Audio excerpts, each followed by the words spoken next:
avant la conclusion, une petite conclusion sur ce premier livre qui vient du fondateur donc de ce qui s'appellera plus tard les Témoins de Jéhovah. À la page 74, un premier divers, quelques petits divers, quelques mini-commentaires. En ce temps-là, aussi bien que dans la suite, il fut justement reconnu comme Dieu. On parle de Jésus, hein. Dieu entre guillemets, bien sûr avec un D minuscule, c'est-à-dire un puissant. Il était le chef des anges, le premier après le Père céleste.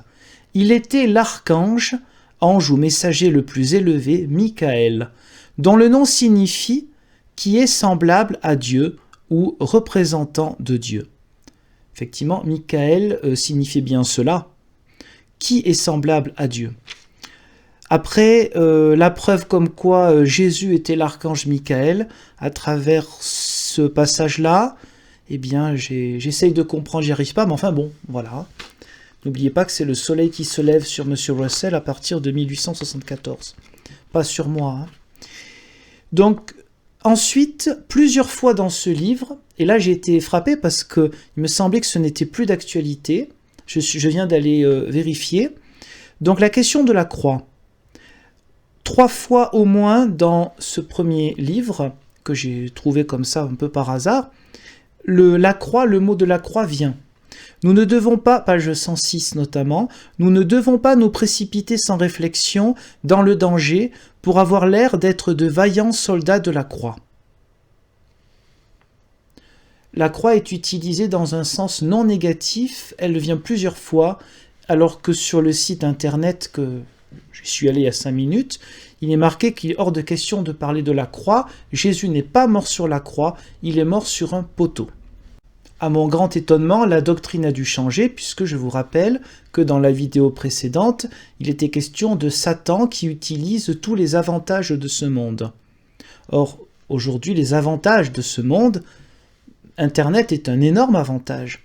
Donc, visiblement, la doctrine a dû changer puisqu'il y a un site internet des Témoins de Jéhovah où il est bien noté que Jésus est mort sur un poteau et pas sur une croix.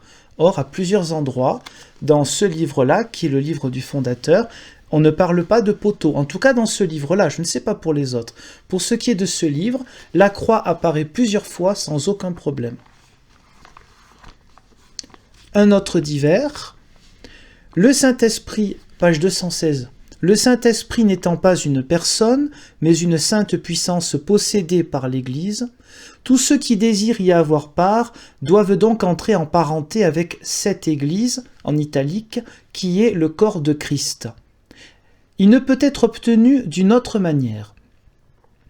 Nous ne voulons pas dire par cela qu'il faut être membre d'une Église terrestre, d'un corps méthodiste, presbytérien, luthérien, catholique romain ou autre, mais qu'il faut entrer dans l'Ecclésia, en italique, ou assemblée dont les membres sont reconnaissables par le fait qu'ils possèdent le Saint-Esprit d'amour qui se manifeste par ses différents fruits, comme déjà dit. Désolé pour les choses redites, mais c'est important de rappeler la doctrine de base, la doctrine fondamentale de ce mouvement, où il est question de ce qui est positif, les fruits de l'amour. Le mot amour, il apparaît pas très souvent dans ce livre-là. Il y a plus souvent Satan, le diable, la vengeance, ce que vous voulez. Mais cet amour, il n'est présent que dans la vraie Église, qui est ce groupe-là. Et si vous me parlez du contexte en 1916 que d'autres églises disaient la même chose, il y a un peu de vrai. C'est vrai, il faut dire que dans certaines églises à l'époque, surtout quand même l'Église catholique romaine, peut-être un peu l'Église orthodoxe et quelques intégristes pseudo-protestants, il était question de dire que les vrais chrétiens c'était soi-même. Mais, même dans la théologie catholique romaine, même chez ceux qui étaient appelés hérétiques, il n'était pas du tout exclu fondamentalement qu'ils ne soient pas sauvés.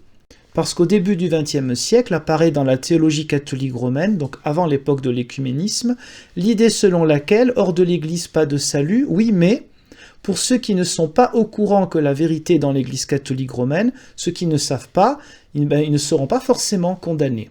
Voilà. Donc cette doctrine-là, qui existait à l'époque, eh bien, vous ne la trouvez pas chez les étudiants de la Bible de M. Russell.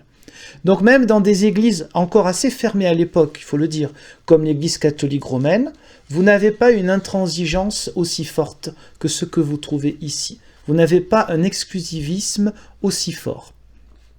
Et au sein de l'église catholique romaine de l'époque, comme au sein des grandes églises protestantes, il y avait beaucoup de gens qui étaient déjà intéressés par le dialogue avec les autres, qui considéraient quand même comme frères et sœurs les chrétiens d'autres églises. Et c'est l'époque où vont commencer les grandes conférences mondiales œcuméniques, mais ça, nous en parlerons avec le successeur Rutherford. Dernier extrait pour ce moment de divers, page 238. N'oublions pas que le monde dont notre Seigneur parle comprend tous ceux qui sont animés de l'esprit du monde, dans quelque mesure que ce soit. Au temps de notre Seigneur, l'Église nationale juive était animée de cet esprit, et presque toutes les persécutions qu'il dut endurer lui vinrent des chefs de celle-ci.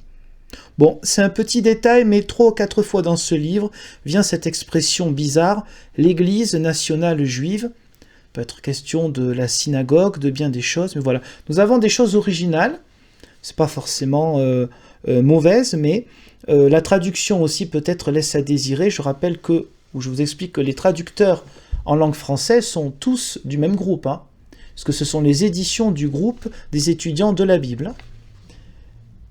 Watchtower, la tour de garde.